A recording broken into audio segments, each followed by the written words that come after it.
আমন্ত্রণ রাতের বাংলাদেশে। শুরুতেই জানাবো শিরোনাম। দেশের আকাশে শাওয়ালের চাঁদ, কাল পবিত্র ঈদ উল ফিতর। রাজধানী সহ বিভিন্ন জায়গায় আনন্দ মিছিল, পথ ঘাটে বর্ণিল আলোকসজ্জা। অন্যান্য বছরের চেয়ে এবছর খুব বেশি ভালো হয়েছে। আমাদের আনন্দের উৎসব, সেটা আমরা আজকে থেকেই চাঁদ রাত থেকে ঈদের আনন্দ শুরু করতে যাচ্ছি। এই যে আয়োজন, সবাই মিলে ঈদ একটা ভাব, এটা ভালো লাগছে। ঈদ জামাতের জন্য প্রস্তুত জাতীয় ঈদগাহ। সকাল 8:30টায় প্রধান জামাত। দেশবাসীকে প্রধান উপদেষ্টার শুভেচ্ছা। পবিত্র ঈদ উল ফিতরে সকলকে জানাই ঈদ মোবারক। ঈদে পরিবার পরিজন নিয়ে নির্বিঘ্নে ও আনন্দ সহকারে নিজ নিজ বাড়ি যাবেন।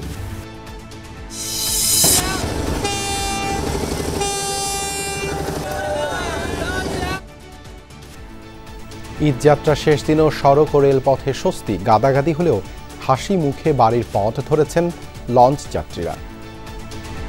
জ্যাম পাইনি, সুন্দরভাবে ঘাট পর্যন্ত পৌঁছাইতে পারছি। কোনো যানজট নাই, ইজিলি সবাই যাইতে পারছে। লন্ডনে ঈদ জামাতে অংশ নিলেন তারেক রহমান। এপ্রিলেই ফিরছেন খালেদা জিয়া, জানালেন বিএনপি মহাসচিব মির্জা ফখরুল। আমরা মনে করি যে নির্বাচন হলেই জনগণের সমর্থন পাবে, সেই সরকারটার শক্তি আর একটা আনইলেক্টেড সরকারের শক্তির মধ্যে অনেক পার্থক্য আছে। চট্টগ্রামে প্রাইভেট কারে অস্ত্রধারী এলোপাতাড়ি গুলিতে নিহত 2 জন। পূর্বশত্রুতার জেরে হামলা, বলছেন আহতরা। ভূমিকম্পে ক্ষতিগ্রস্ত মিয়ানমারে জরুরি ত্রাণ সহায়তা পাঠালো বাংলাদেশ। ভৌগোলিক অবস্থানের কারণে ভয়াবহ ঝুঁকির মধ্যে দেশ।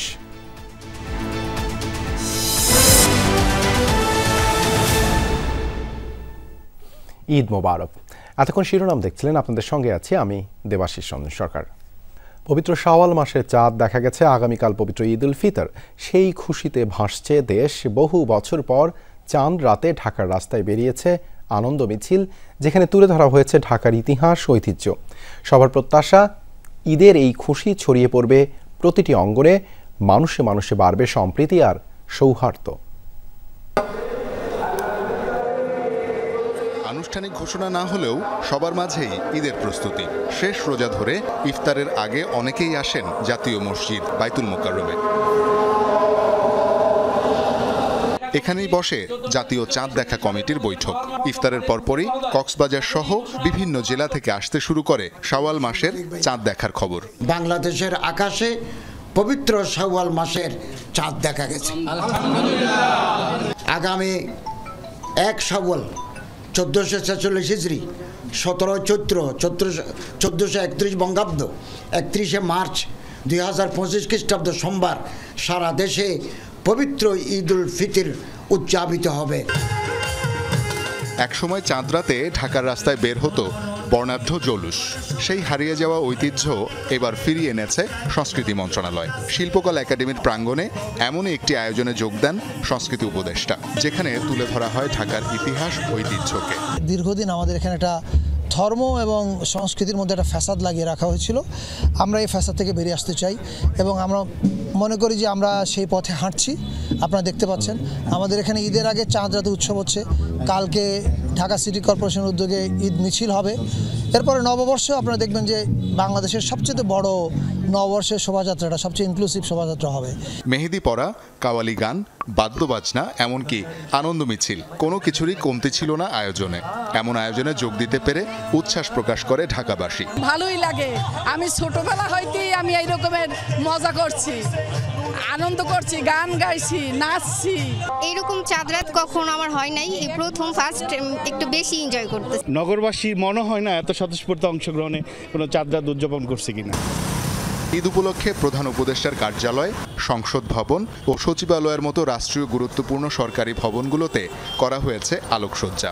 বেশিরভাগ ক্ষেত্রেই লাল সবুজের আবহে সাজলেও শুভ্র আলোয় নগর ভবন হয়ে ওঠে অনন্য। পবিত্র রমজান মাস আমাদের শিক্ষা দেয় সকল ফিতনা ফাসাদ ভুলে গিয়ে আত্মসংযমী হতে। একই সাথে সকল ধরনের মারামারি হানাহানি ভুলে ভ্রাতৃত্ববোধে পাশাপাশি থাকতে শিক্ষা দেয়। ঈদের এই আবহে এই যে আলোকছটা প্রত্যেকটি মানুষের হৃদয়ে যেন উজ্জ্বল করে। সকলে মিলে প্রাণ খুলে উপভোগ করুক ঈদের খুশি। ঈদ মোবারক। শওকত মঞ্জুর শান্ত, যমুনা নিউজ, ঢাকা। শাওয়াল মাসের চাঁদ দেখার পর চট্টগ্রামে ঈদ আনন্দ মিছিল করেছে সাধারণ মানুষ। সন্ধ্যায় নগরের আন্দারকিল্লা শাহী জামে মসজিদের সামনে থেকে বের হয় আনন্দ মিছিলটি। এতে অংশ নেন বিভিন্ন শ্রেণী পেশার মানুষ। এ সময় একে অন্যের সাথে কুশল বিনিময়ের পাশাপাশি ভাগ করে নেন ঈদের আনন্দ। চট্টলা সর্বসাধারণের ব্যানারে মিছিলটি চেরাগি পাহাড় থেকে জামাল খান এবং চকবাজার গিয়ে শেষ হয়। পথিমধ্যে প্রেস ক্লাবের সামনে একটি সমাবেশের আয়োজন করা হয়। এ সময় ঈদকে কেন্দ্র করে কেউ যেন অরাজকতা ও বিশৃঙ্খলা সৃষ্টি করতে না পারে সে ব্যাপারে সরকারের প্রতি সজাগ দৃষ্টির আহ্বান জানান বক্তারা। আমাদের আনন্দের উৎসব, সেটা আমরা আজকে থেকেই চাঁদ রাত থেকে ঈদের আনন্দ শুরু করতে যাচ্ছি। আনন্দটাই আমরা এখানে ছড়িয়ে দিতে চাচ্ছি। আমরা ঈদে আমাদের এই আনন্দ মিছিল থেকে চট্টগ্রাম সহ দেশবাসীকে আমরা ঈদের শুভেচ্ছা জানাই। ছোটবেলায় এগুলো আমরা মজা করতাম, কিন্তু এখন কিন্তু এগুলো হয় নাই। এই বছরে অনেক ফিল্ডটা অনেক ভালো হচ্ছে, বাচ্চাদেরকে নিয়ে করতে পারছি, অনেক ভালো লাগছে। দেশবাসীকে পবিত্র ঈদ উল ফিতরের শুভেচ্ছা জানিয়েছেন অন্তর্বর্তী সরকারের প্রধান উপদেষ্টা ডক্টর মোহাম্মদ ইউনূস। দেশের মানুষ পরিবার পরিজন নিয়ে আনন্দ উচ্ছ্বাসে ঈদ উদযাপন করবে এমন প্রত্যাশা জানান প্রধান উপদেষ্টা। ঈদের জামাতে সবাই দল মত নির্বিশেষে যেন পরাজিত শক্তির সকল প্ররোচনা সত্ত্বেও সুদৃঢ়ভাবে ঐক্যবদ্ধ থাকেন সেই আহ্বান জানান তিনি। পবিত্র ঈদ উল ফিতরের সকলকে জানাই ঈদ মোবারক। ঈদে পরিবার পরিজন নিয়ে নির্বিঘ্নে ও আনন্দ সহকারে নিজ নিজ বাড়ি যাবেন, আত্মীয় স্বজনের কবর জিয়ারত করবেন, গরিব পরিবারের খোঁজ খবর নেবেন, তাদের ভবিষ্যৎ ভালো করার জন্য চিন্তা ভাবনা করবেন, আপনার সন্তানদের সঙ্গে তাদের পরিচয় করিয়ে দেবেন, এই কামনা করছি। ঈদের জামাতে দলমত নির্বিশেষে সবাই যেন পরাজিত শক্তির সকল প্ররোচনা সত্ত্বেও সুদৃঢ়ভাবে ঐক্যবদ্ধ থাকেন, সেজন্য আল্লাহর কাছে মোনাজাত করবেন, এই আহ্বান জানাচ্ছি। ঈদের জামাতের জন্য প্রস্তুত জাতীয় ঈদগাহ। এখানে প্রধান জামাত অনুষ্ঠিত হবে সকাল 8:30টায়। যাতে যোগ দেবেন প্রধান উপদেষ্টা ডক্টর মোহাম্মদ ইউনূস, উপদেষ্টা পরিষদের সদস্যসহ বিশিষ্ট ব্যক্তিরা। আজ শেষ মুহূর্তে নিরাপত্তা প্রস্তুতি দেখতে যান ডিএমপি কমিশনার ও র্যাব মহাপরিচালক। জানান, ফাঁকা ঢাকায় কোনো ধরনের নিরাপত্তার শঙ্কা নেই। কেউ বিশৃঙ্খলা তৈরির চেষ্টা করলেই নেওয়া হবে কঠোর ব্যবস্থা। প্রস্তুত জাতীয় ঈদগাহ। প্রায় 35,000 মুসল্লি একসাথে ঈদের নামাজ আদায় করবেন এই ঈদগাহে। এখানে ঈদের নামাজ আদায় করবেন রাষ্ট্রপতি, প্রধান উপদেষ্টা সহ রাষ্ট্র ও সরকারের গুরুত্বপূর্ণ ব্যক্তিবর্গ। তাই জাতীয় ঈদগাহ ঘিরে নিরাপত্তার কোনো কমতি রাখতে চান না আইনশৃঙ্খলা বাহিনী। সকালে ঈদগাহ পরিদর্শনে যান ডিএমপি কমিশনার ও র্যাব মহাপরিচালক। পুলিশের গুরুত্বপূর্ণ 2 ইউনিট প্রধান জানান, নগরবাসীর ঈদ উদযাপন নির্বিঘ্ন করতে সব ধরনের প্রস্তুতি নেওয়া হয়েছে। 15,000 পুলিশ অফিসার নিয়োজিত, সার্বিক নিরাপত্তা ব্যবস্থায়, সাথে এটিইউ, তারপরে আপনার ডিবি, তারপরে সিটিটি, আপনার সবার সমন্বয়, ইভেন বাংলাদেশ আর্মিও আপনারা জানেন আমাদের সহায়তায় আছেন, ওনারাও থাকবেন। কেন্দ্রীয় ঈদগাহ সহ সারা বাংলাদেশের যত বড় বড় ঈদগাহ আছে, এটি আপনার বিভাগীয় শহর, জেলা পর্যায়ে এবং উপজেলা পর্যায়ে আমাদের নিরাপত্তা বলয় থাকবে। প্রথমবারের মতো ভিন্ন আঙ্গিকের এক উৎসবে মেতে ওঠার অপেক্ষায় ঢাকা উত্তর সিটি। পুরাতন বাণিজ্য মেলার মাঠে ঈদ জামাতের প্রস্তুতি দেখতে গিয়ে কর্মকর্তারা তুলে ধরেন পরিকল্পনার বিস্তারিত। জানান, সকাল 8:30টায় ঈদ জামাতের পর 9টায় শুরু হবে ঐতিহ্যবাহী ঈদ র্যালি, শেষ হবে মানিক মিয়া এভিনিউ গিয়ে। পুরো মিছিলের সামনে পুলিশের যেই প্যারেডের যে ঘোড়াগুলো আমরা দেখে থাকি, সেই প্যারেডের ঘোড়াগুলো সর্বপ্রথমে থাকবেন। তারপর আমরা 5 থেকে 8টি বড় শাহী ঘোড়া ঢাকার বিভিন্ন অঞ্চলে যে খুঁজে বের করেছি আমরা বাংলাদেশের বিভিন্ন জায়গা থেকে, সেই শাহী ঘোড়াকে আমরা সাজাবো, আমরা রেডি করে রেখেছি। তার পরবর্তীতে আমাদের ঈদ মিছিলের যে প্রথম যে ধাপ, সেই ধাপটি আমরা আমাদের যারা নগরের এবং এই বাংলাদেশের যারা বিভিন্ন অঞ্চল থেকে সেলিব্রিটি সকলে মিলে আমরা দাঁড়াবো। এই 2 ঈদগাহের পাশাপাশি বাইতুল মোকাররম জাতীয় মসজিদেও 5টি ঈদ জামাতের প্রস্তুতি সম্পন্ন হয়েছে। সকাল 7টায় অনুষ্ঠিত হবে প্রথম জামাত। রিয়াজ রায়হান, যমুনা নিউজ, ঢাকা। সকাল থেকেই সদরঘাটে ছিল লঞ্চ যাত্রীদের উপচে পড়া ভিড়। দীর্ঘ যাত্রায় বাসের চেয়ে লঞ্চেই স্বাচ্ছন্দ্যে বাড়ি ফেরার কথা জানান তারা। ডেক থেকে কেবিন, এমনকি ফাঁকা নেই লঞ্চের ছাদও।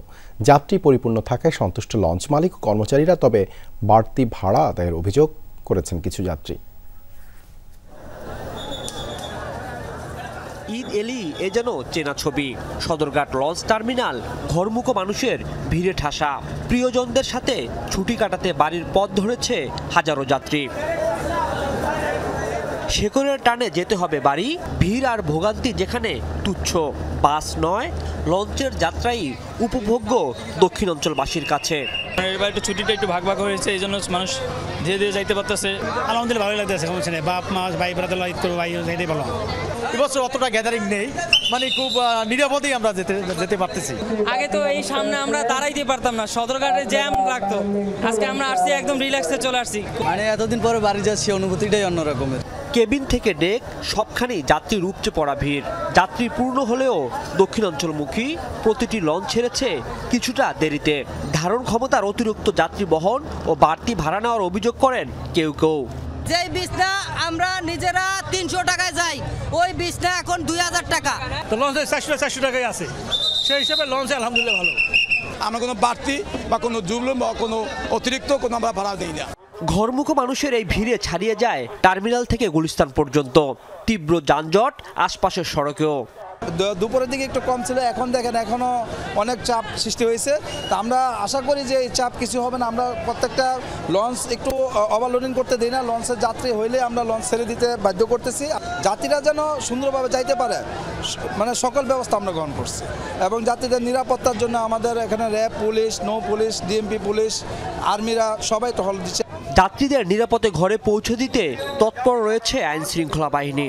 সাদা পোশাকের পাশাপাশি কাজ করছে পুলিশ, আনসার সহ নৌ পুলিশ সদস্যরা।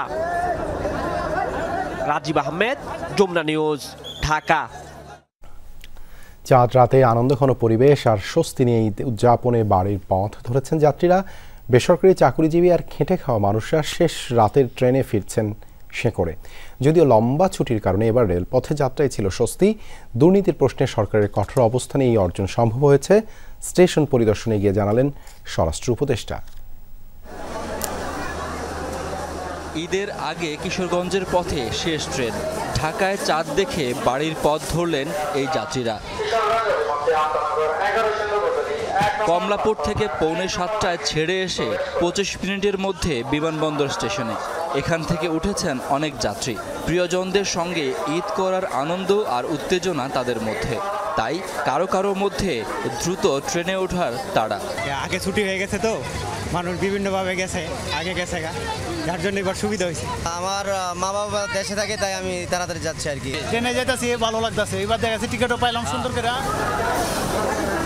সন্ধ্যার পর থেকে দেশের বিভিন্ন গন্তব্যে ছাড়ছে একের পর এক ট্রেন। সবগুলো ট্রেনেই শেষ বেলার যাত্রীরা উঠেছেন ঘরে ফিরতে। রোববার কমলাপুর থেকে দেশের বিভিন্ন রুটে ছেড়ে যায় 70টি ট্রেন। তবে রেলে ছিল না কোনো শিডিউল বিপর্যয়, বরং স্বাচ্ছন্দ্যে স্বস্তি নিয়ে বাড়ির উদ্দেশ্যে ঢাকা ছাড়েন লাখো যাত্রী। 10 মিনিট থেকে 15 মিনিট এইটুকু সময় টিকিট, সিঙ্গেল টিকিট দিছে, মানে একজন গেলে একটাই টিকিট দিছে। ট্রেনে আমাদের এর আগে কোনো টিকিট পাওয়া হয়নি, এবার টিকিটও পেয়ে গেছি, আবার যাচ্ছি খুব আরামসে। মানুষ হাসি মুখে ঢাকা ছাড়লেও ফেরার যাত্রা নিয়ে বেশিরভাগের মধ্যে ছিল উৎকণ্ঠা। যদিও স্বস্তির যাত্রার নিশ্চয়তাই দিয়েছেন রেলের মহাপরিচালক। শাকিল হাসান, যমুনা নিউজ, ঢাকা। সড়কপথে বেশ নির্বিঘ্নে বাড়ি ফিরছে মানুষ। সকাল থেকে বাস স্ট্যান্ডগুলোতে ছিল ঈদ যাত্রীদের ঢল। সড়কে যানবাহনের চাপ থাকলেও যানজট হয়নি। পদ্মা ও যমুনা সেতুর টোল প্লাজা দিয়েও নির্বিঘ্নে পারাপার হয়েছেন যানবাহন। তবে মহাসড়কের কয়েকটি পয়েন্টে জটলা তৈরি হয় এলোমেলো যাত্রী তোলার কারণে। বাস, ট্রাক, পিকআপে চেপে বাড়ির পথে ঈদযাত্রীরা। সকালের দিকে গাড়ির চাপ ছিল ঢাকা মাওয়া এক্সপ্রেসওয়েতে। মোটরসাইকেলে করেও বাড়ির পথ ধরেছেন বহু মানুষ। পূর্ববর্তী 24 ঘন্টায় প্রায় 37,000 যানবাহন পার হয় পদ্মা সেতু দিয়ে। টোল আদায় 4,07,00,000 টাকা। এছাড়া ঢাকা চট্টগ্রাম ও ঢাকা সিলেট মহাসড়কে গাড়ির চাপ থাকলেও যানজট দেখা যায়নি। আমরা যাইতাছি ফরিদপুর, খুবই ভালো লাগতেছে। ভাড়া এতে একটু বেশি নেওয়া হচ্ছে, এটা স্বাভাবিক নিয়মে চলছে। শনিবারে যমুনা সেতু দিয়ে যানবাহন পারাপার হয় প্রায় 45,000। টোল আদায় 3,21,00,000 টাকা।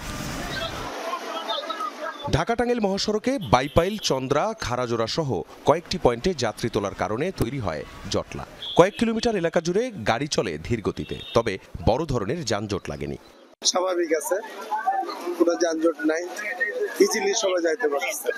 আগে তো 1000-1200 টাকা লিখা গতবার যেতে পারি, কিন্তু এবার অনেক কম, 500-400 টাকা যাওয়া যাচ্ছে বগুড়া। পাটুরিয়া ফেরিঘাটে সকাল থেকেই যানবাহনের চাপ থাকলেও পারাপারে ভোগান্তি হয়নি। পাটুরিয়া দৌলতদিয়া রুটে ফেরি চলেছে 17টি। ঢাকা থেকে এখন আসছি, খুব সুন্দরভাবে আসছি, কোনো জায়গায় জ্যাম পাই নেই, সুন্দরভাবে ঘাট পর্যন্ত পৌঁছাইতে পারছি। অন্য বছর হচ্ছে এবার পার্থক্য কি আসিয়া ফেরি পাচ্ছে, এটাই পার্থক্য। সকালে গাবতলী বাস টার্মিনাল পরিদর্শনে যান সড়ক উপদেষ্টা। বলেন, সরকারের সব সংস্থার সম্মিলিত প্রচেষ্টায় এবারের ঈদযাত্রা স্বস্তিদায়ক হয়েছে। তো আমরা সবাই প্রথম পর্যায়ে হচ্ছে সরকার হিসেবে কাজ করছি, বিচ্ছিন্ন একটা প্রতিষ্ঠান বিভাগ হিসেবে কাজ করি না, দপ্তর হিসেবে কাজ করি। ঈদ শেষে কর্মস্থলে ফিরতেও কোনো ভোগান্তি হবে না বলে আশ্বাস দিয়েছেন সড়ক উপদেষ্টা। আখলাক মুস্তাফা, যমুনা নিউজ, ঢাকা। পবিত্র ঈদ উল ফিতর উপলক্ষে দেশবাসীকে শুভেচ্ছা জানিয়েছেন বিএনপির ভারপ্রাপ্ত চেয়ারম্যান তারেক রহমান। এক ভিডিও বার্তায় এই শুভেচ্ছা জানান তিনি। এই পবিত্র দিনে আল্লাহর দরবারে ৭১-এর মুক্তিযুদ্ধ ও ২৪-এর গণ অভ্যুত্থানের সকল শহীদদের আত্মার মাগফিরাত কামনা করেন তিনি। ত্যাগ, তাকওয়া আর সংযমের শিক্ষা গ্রহণের মধ্য দিয়ে মাসব্যাপী সিয়াম সাধনার পর ব্যক্তি, পরিবার, সমাজ এবং রাষ্ট্রীয় জীবনকে সুন্দর ও পরিশুদ্ধ করার পাশাপাশি মুসলিম উম্মার বিশ্বজনীন ঐক্য, সংহতি, সহমর্মিতা এবং অনাবিল আনন্দের বার্তা নিয়ে এলো পবিত্র ঈদ উল ফিতর। ঈদ উল ফিতর উপলক্ষে আমি বাংলাদেশ সহ বিশ্ব মুসলিম উম্মার প্রতি জানাই আন্তরিক শুভেচ্ছা, অভিনন্দন ও মোবারকবাদ। ঈদ মোবারক। এর আগে লন্ডনের স্থানীয় সময় সকাল 9টার দিকে কিংস্টন এলাকার কিংস মেডাও স্টেডিয়ামে ঈদের জামাতে অংশ নেন তারেক রহমান। এই সময় তার সাথে ছিলেন খালেদা জিয়ার ব্যক্তিগত চিকিৎসক ডাক্তার AZM জাহিদ হোসেন। যুক্তরাজ্য বিএনপি নেতাকর্মীরা সেখানে আগে থেকে ঈদের জামাতে উপস্থিত ছিলেন। এ সময় তারা স্বাগত জানান বিএনপির ভারপ্রাপ্ত চেয়ারম্যানকে। ঈদের নামাজের পর তারেক রহমান কুশল বিনিময় ও কোলাকুলি করেন লন্ডনের বিভিন্ন কমিউনিটির ব্যক্তিবর্গ ও বিএনপি নেতাদের সাথে।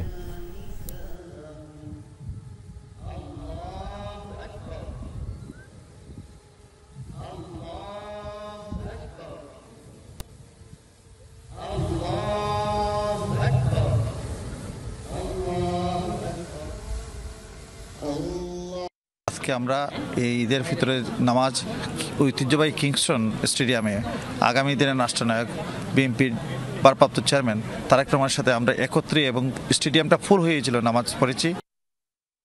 আগামী মাসে দেশে ফিরছেন বিএনপির চেয়ারপারসন খালেদা জিয়া, এমনটাই জানিয়েছেন দলের মহাসচিব মির্জা ফখরুল ইসলাম আলমগীর। তিনি বলেন, শেখ হাসিনাকে ভারতবর্ষে রেখে নির্বাচন পেছালে দেশের সংকট আরও গভীর হবে। সচেতনভাবে নির্বাচন পেছানোর চেষ্টা চলছে। কয়েক উপদেষ্টার নিরপেক্ষতা নিয়ে প্রশ্ন উঠেছে উল্লেখ করে মির্জা ফখরুল বলেন, একটি মহল বিএনপিকে হেয় প্রতিপন্ন করার চেষ্টা করছে। প্রধান উপদেষ্টার বক্তব্যে হতাশা প্রকাশ করে বিএনপি মহাসচিব বলেন, রাজনৈতিক অনভিজ্ঞতার কারণেই নির্বাচনের সুনির্দিষ্ট রোডম্যাপ দিচ্ছে না সরকার। গুলশানে বিএনপি চেয়ারপারসনের কার্যালয়ে দুপুরে সমসাময়িক নানা বিষয়ে সাংবাদিকদের প্রশ্নের জবাব দেন বিএনপি মহাসচিব মির্জা ফখরুল ইসলাম আলমগীর। প্রধান উপদেষ্টার চীন সফরকে ইতিবাচক বলে মন্তব্য করেন তিনি। চীন, ভারত এবং মার্কিন যুক্তরাষ্ট্র তাদের তো পশ্চিমা বিশ্বের কি তাদের তো বাংলাদেশে একটা আলাদা আগ্রহ আছে। বাংলাদেশের সবচেয়ে ভালো কাজ হবে এটাকে নিজের স্বার্থে কাজে লাগানো। বিএনপি মহাসচিব বলেন, কিছু কিছু মহল নির্বাচন পেছাতে চায়। ডিসেম্বর থেকে আগামী বছরের জুনে নির্বাচন। প্রধান উপদেষ্টার এমন বক্তব্যে হতাশা প্রকাশ করেন তিনি।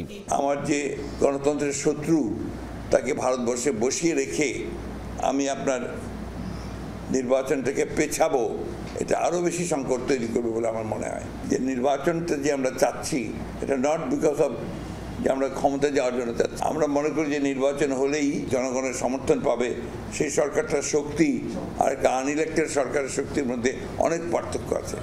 নতুন দল প্রতিষ্ঠায় সরকারি সুযোগ সুবিধা দেওয়া হচ্ছে বলেও সন্দেহ প্রকাশ করেন বিএনপির এই নীতি নির্ধারক। সরকারের টাকা আপনার বিভিন্ন খাতে সেই সমস্ত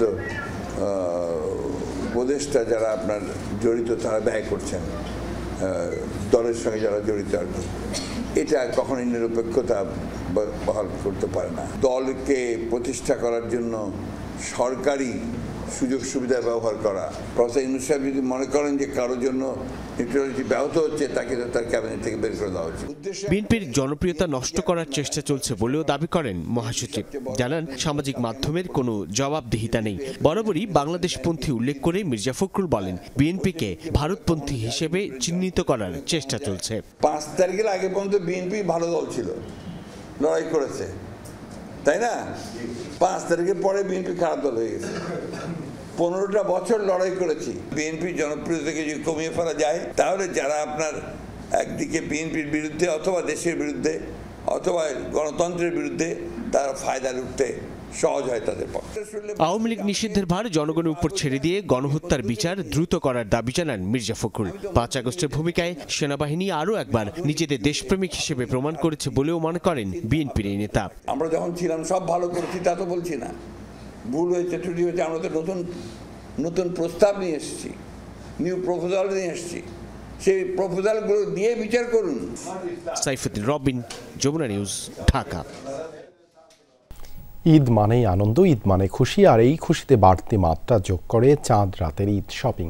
তাই তো দক্ষিণ এশিয়ার সর্ববৃহৎ শপিং মল যমুনা ফিউচার পার্কে শেষ সময়ের কেনাকাটায় উপচে পড়া ভিড়।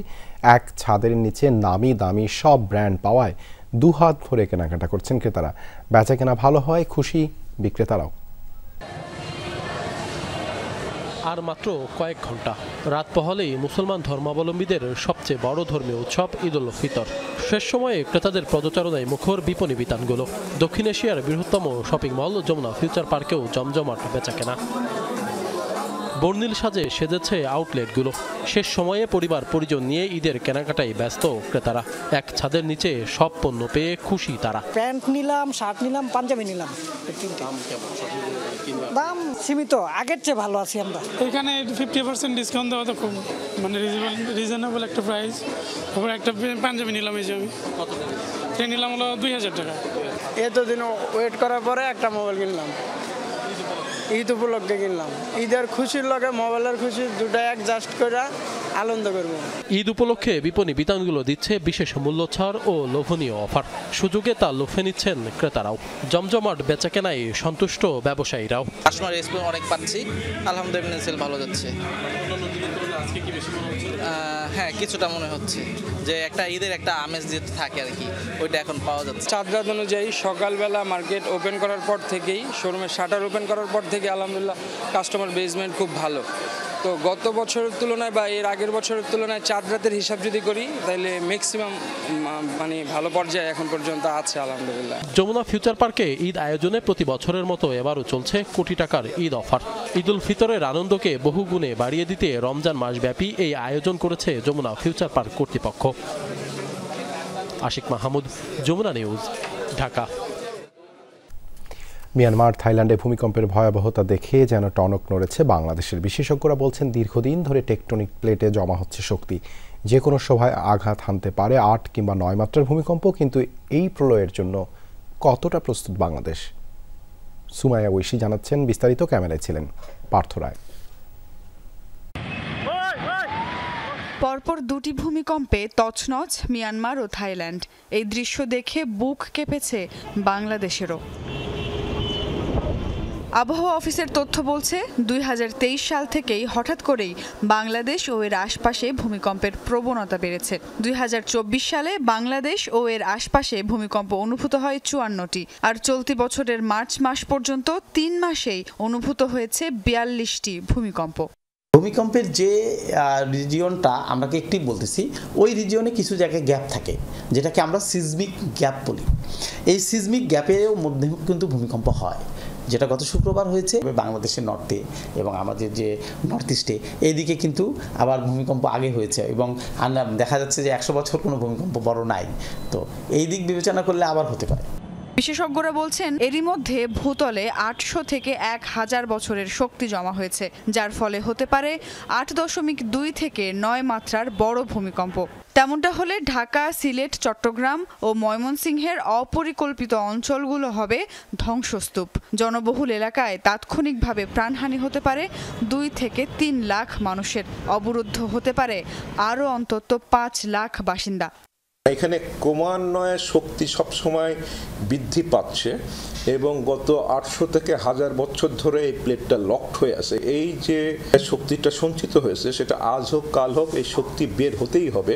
রোববার ভূমিকম্প নিয়ে সতর্কতা জারি করেছে ফায়ার সার্ভিস। এখন প্রশ্ন হলো, সত্যিই যদি বিশাল মাত্রার কোনো ভূমিকম্প আঘাত হানে তার জন্য কতটুকু প্রস্তুত বাংলাদেশ? অপরিকল্পিতভাবে নগরী তৈরি হওয়ার কারণে যেখানে আমাদের সেবা প্রদান করতে যেতে হবে আমরা ঠিক সেখানে পৌঁছাতে আমাদের বিলম্বিত হতে হবে, কারণ তখন রাস্তা ড্যামেজ হবে, বিল্ডিং কোলাপসের কারণে রাস্তা বন্ধ হয়ে যাবে। আমাদের যে সেবা প্রদান করার জন্য আমরা আমাদের ইকুইপমেন্ট সরঞ্জাম নিয়ে আমাদের জায়গা মতো পৌঁছাতে আমাদের বেগ পেতে হবে। শুধু এটুকুই নয়, বড় মাত্রার ভূমিকম্প হলে ঢাকা পরিণত হবে বিস্ফোরণের শহরে। এর পেছনে কারণ ঝুঁকিপূর্ণ গ্যাস লাইন ও অনিরাপদ বৈদ্যুতিক সংযোগ। এতে পরিস্থিতি সামাল দেয়া হবে আরও দুরূহ। বিশেষজ্ঞদের শঙ্কা যদি সত্যি হয় তাহলে যে কোনো সময় বড় মাত্রার ভূমিকম্পে হয়তো ধূলিসাৎ হয়ে যেতে পারে এই দালানগুলো। ভূমিকম্পের সময় নিরাপদে দাঁড়ানোর জন্য যথেষ্ট ফাঁকা জায়গাও এখানে নেই। তাই প্রলয়ের জন্য অপেক্ষা না করে আজ থেকেই ভূমিকম্প নিয়ে সচেতন হতে হবে। সংশ্লিষ্টদেরকেও যথাসম্ভব ঝুঁকি নিরসনে কাজ করতে হবে আজ থেকেই। তাহলে হয়তো কিছুটা হলেও বাঁচানো সম্ভব হবে জানমাল। সুমাইয়া ঐশী, যমুনা নিউজ, ঢাকা। চট্টগ্রামে প্রাইভেট কারে সন্ত্রাসীদের এলোপাতাড়ি গুলিতে ২ জন নিহত হয়েছেন, আহত হয়েছেন আরও ৩ জন। গুলিবিদ্ধদের ঘটনাস্থল থেকে উদ্ধার করে চট্টগ্রাম মেডিকেল কলেজ হাসপাতালে পাঠানো হলে কর্তব্যরত চিকিৎসক আবদুল্লাহ ও মানিক নামে ২ জনকে মৃত ঘোষণা করে। পূর্ব শত্রুতার জের ধরে এই হামলা বলছেন আহতরা। আর এমন হত্যার দৃষ্টান্তমূলক বিচার দাবি নিহতদের স্বজনদের।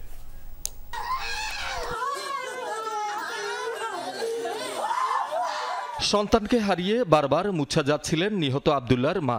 বোন, স্ত্রী এবং স্বজনদের আহাজারিতে ভারী হয়ে উঠে চট্টগ্রাম মেডিকেল কলেজ হাসপাতালের পরিবেশ। একই অবস্থা নিহত মানিকের স্বজনদেরও। শনিবার গভীর রাতে নগরীর কর্ণফুলী সেতু সংলগ্ন বালুমহল থেকে প্রাইভেট কার যোগে ফেরার পথে বাকুলি অ্যাক্সেস রোডে দুর্বৃত্তের ব্রাশফায়ারে নিহত হন এই ২ জন। এদের মধ্যে মানিকের বাড়ি হাটহাজারী এবং আবদুল্লাহর বাড়ি কক্সবাজার। গাড়ি চলার ভিতরে কেন বন্দুক চলে, কেন গুলি চলে, এটা কি যুদ্ধ চলে? তার তো অনেক সূত্র আছে, নামটা বলার মতো না। আমাদের বাইকে যে মারছে আমরা ওর বিচার চাই, আমরা ওরে দেখতে চাই ও কিরকম মানুষ আমরা দেখতে চাই। আমার মায়ের বুক কালি গেছে, আমার একটা ভাই, আমার আর কেউ নাই পৃথিবীতে, আর কেউ নাই, শুধু আমার একটা ভাই। এই ঘটনায় আহত হন সরওয়ার, হৃদয় ও রবিন নামে আরও ৩ জন। তাদের অভিযোগ ১০ থেকে ১২টি মোটরসাইকেল থেকে এলোপাথারি গুলি চালায় দুর্বৃত্তরা। কয়েকদিন আগে পুলিশের হাতে গ্রেপ্তার শীর্ষ সন্ত্রাসী ছোট সাজ্জাতের সহযোগীরা সরওয়ারকে হত্যার উদ্দেশ্যে এই হামলা চালিয়েছে বলে অভিযোগ আহতদের। ভাইকে মেরে ফেলবে, সরওয়ার ভাই উনিকে মারার জন্য আসছে, ফুল প্রিপারেশন নিয়ে আসছে। বাট ওরা প্রায় ১-২০০ রাউন্ডের উপর গুলি করছে আমাদের গাড়ির উপরে।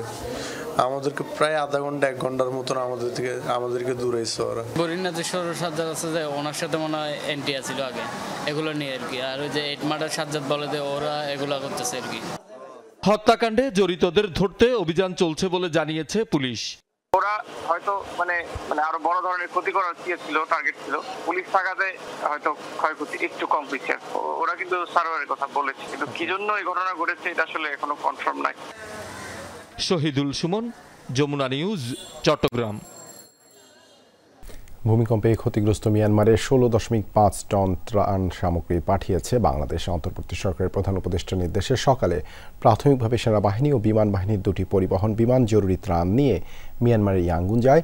১৬.৫ টন ত্রাণের মধ্যে রয়েছে শুকনো খাবার, বিশুদ্ধ পানি, খাবার, স্যালাইন, তাঁবু, মশারি, সোলার লাইট সহ জরুরি সহায়তা। দুপুরে প্রেস ব্রিফিংয়ে এসব তথ্য জানান সশস্ত্র বাহিনী বিভাগের মহাপরিচালক ব্রিগেডিয়ার জেনারেল মোহাম্মদ আলিমুল আমিন।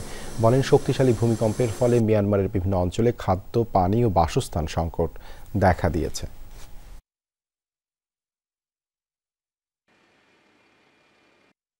আজ যে ত্রাণ সামগ্রী মিয়ানমারে পাঠানো হচ্ছে তা পরিকল্পিত ত্রাণ সহায়তার একটি অংশ মাত্র। পরবর্তীতে মিয়ানমার সরকারের অনুমতি প্রাপ্তি সাপেক্ষে আরও ত্রাণ সহায়তা এবং বাংলাদেশ সেনাবাহিনীর নেতৃত্বে উদ্ধারকারী ও চিকিৎসা সহায়তাকারী দল প্রেরণ করা হবে। বাংলাদেশ সরকার কর্তৃক প্রেরিত এই মানবিক সহায়তা মিয়ানমারে ভূমিকম্পে ক্ষতিগ্রস্ত জনগণের দুর্ভোগ কমিয়ে আনতে সহায়ক ভূমিকা পালন করবে। তিস্তা প্রকল্প নিয়ে ইতিবাচক প্রতিক্রিয়া জানিয়েছে চীন। প্রধান উপদেষ্টার চীন সফরে গত 50 বছরের পানি সমস্যা নিয়ে আলোচনা হয়েছে। আগামীতে দ্বিপাক্ষিক চুক্তির মাধ্যমে এর প্রতিফলন দেখা যাবে। দুপুরে রাজধানী ফরেন সার্ভিস একাডেমিতে ডক্টর ইউনূসের চীন সফর নিয়ে সংবাদ সম্মেলনে এসব কথা জানান প্রধান উপদেষ্টার high representative doctor Khalilur Rahman. জানান, রোহিঙ্গাদের নিজ দেশে ফিরে যাওয়ার বিষয়ে চীন সর্বোচ্চ সহযোগিতা করবে বলে আশ্বাস দিয়েছে। আধুনিক তথ্য প্রযুক্তি, এআই, নবায়নযোগ্য জ্বালানি খাত নিয়ে ইতিবাচক আলোচনার কথাও জানানো হয় সংবাদ সম্মেলনে। বাংলাদেশ বিনিয়োগ উন্নয়ন কর্তৃপক্ষ বিডার নির্বাহী চেয়ারম্যান আশিক চৌধুরী জানান, চীনা প্রতিষ্ঠানগুলোকে বাংলাদেশে বিনিয়োগ করার আহ্বান জানিয়েছেন doctor Yunus. President Xi Jinping ও বিষয়টি ব্যক্তিগতভাবে দেখার আশ্বাস দিয়েছেন।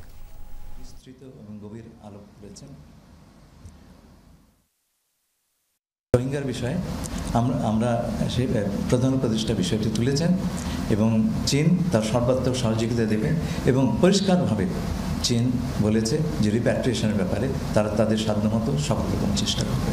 লাস্ট 3 মাসে আমরা সিগনিফিক্যান্ট প্রোগ্রেস করেছি চাইনিজ আমাদের কাউন্টার পার্টির সাথে এবং অনেকগুলো বড় বড় ডিসিশন সরকার নিয়েছে এবং তাদের সাথে একটা নেগোসিয়েশনে এসেছে।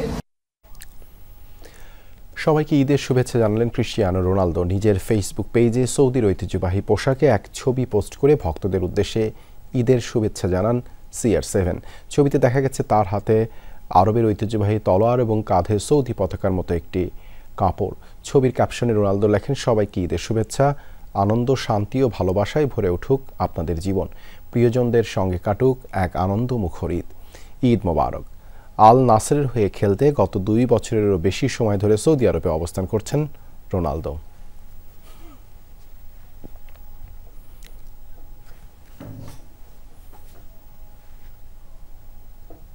এই ছিল রাতের বাংলাদেশে। এতক্ষণ আমাদের সাথে থাকার জন্য ধন্যবাদ সবাইকে।